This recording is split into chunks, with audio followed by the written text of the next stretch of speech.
Warga terdampak COVID-19 di kawasan Semelu mendapatkan bantuan dari Polres Semelu. Kegiatan tersebut dalam rangka kepedulian Polri terhadap masyarakat, khususnya warga yang berhak menerima bantuan. Berikut informasi selengkapnya.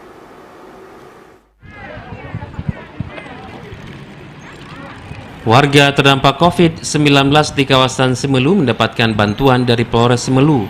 Kapolres Semelu bersama personil berkeliling kampung dengan mengayuh sepeda dan membagikan beras kepada warga terdampak COVID-19. Mereka yang menerima bantuan sosial ini diantaranya fakir miskin, kaum duafa, kelompok disabilitas, dan anak yatim piatu.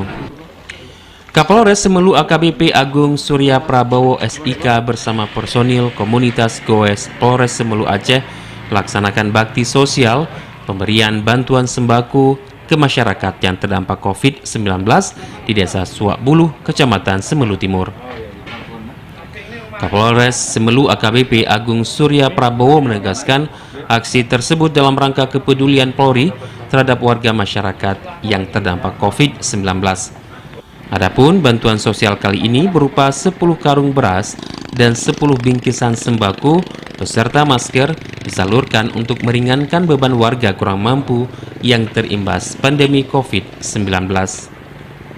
Dari Semelu, Kadri, TVRI Aceh melaporkan.